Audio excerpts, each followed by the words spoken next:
ठीक है बॉस। अब मैं बिना किसी अतिरिक्त बात के सीधा कहानी लिखता हूँ। पार्ट 0, प्रस्तावना। ये एक लंबा खंड है, इसलिए मैं इसे लगातार भागों में पोस्ट करता जाऊंगा। पार्ट 0, प्रस्तावना। अंधेरे की कोख से। साल 1980 की एक उमस भरी रात थी। उत्तर प्रदेश के धौलपुर गांव में चारों तरफ सन्नाटा पसरा हुआ था। झोंपड़ियों के बीच एक कच्चे रास्ते पर तेज भागती एक औरत की सांसें सुनी जा सकती थीं। उसके पीछे पीछे एक अधेड़ आदमी लालटेन लिए दौड़ रहा था। जल्दी चल, बच्चा बाहर आने वाला है, वह आदमी हांफते हुए बोला। एक तंग सी झोंपड़ी में गांव की दाई बैठी थी, जिसकी हथेलियां खून और पसीने से लथपथ थीं। औरत की चीखों के बीच अचानक एक नवजात की तेज चीख फिजा में गूंजी। दाई ने बच्चे को थामा और कहा, लड़का हुआ है। रघुवीर यादव की आंखों में एक पल को चमक आई, फिर बुझ गई। वो जानता था इस दुनिया में गरीब का लड़का पैदा होते ही अपराधी माना जाता है। बच्चे का नाम रखा गया अर्जुन। अर्जुन का बचपन धूल, भूख और बेबसी के बीच बीता। माँ कुसुम सुबह अंधेरे में लकड़ियां बीनने निकल जाती और बाप रघुवीर खेतों में जमींदार के लिए काम करता। अर्जुन अक्सर भूखा ही सोता था। जब खाना न मिलता तो बकरी का बच्चा दूध पीकर गुजारा करता।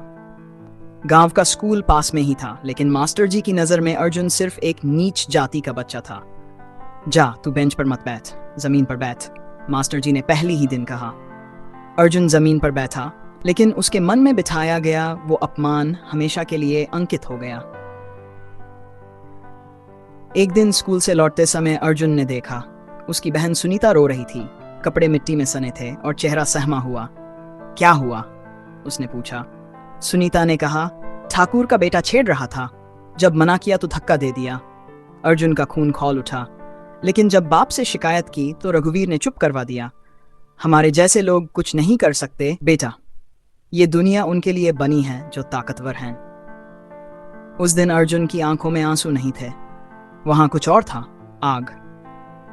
13 साल की उम्र में अर्जुन ने पहला विद्रोह किया। उसका दोस्त रमेश ठाकुर के नौकर से पिट गया था। अर्जुन ने गुस्से में एक पत्थर उठाया और सीधे उसके सिर पर दे मारा। खून बहा, गांव में हलचल मच गई। अर्जुन को थाने ले जाया गया। 2 दिन भूखा रखा गया। तीसरे दिन इंस्पेक्टर बोला, बहुत हिम्मत है तुझ में, हमारे लिए काम कर, पैसा भी मिलेगा और पुलिस तेरा कुछ नहीं बिगाड़ेगी। अर्जुन ने हामी भर दी। अर्जुन अब पुलिस की मदद से छोटे मोटे काम करने लगा, वसूली, डराना, धमकाना, लेकिन उसके अपने उसूल थे।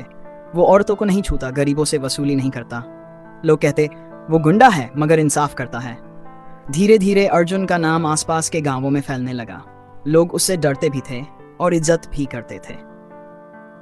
9 साल का होते होते अर्जुन भाई बन चुका था। उसकी गैंग थी, हथियार थे और पुलिस से गहरी सांठगांठ। लेकिन इसी बीच उसे पहला बड़ा धोखा मिला। उसके सबसे करीबी साथी मकबूल ने उसे पुलिस के हवाले कर दिया।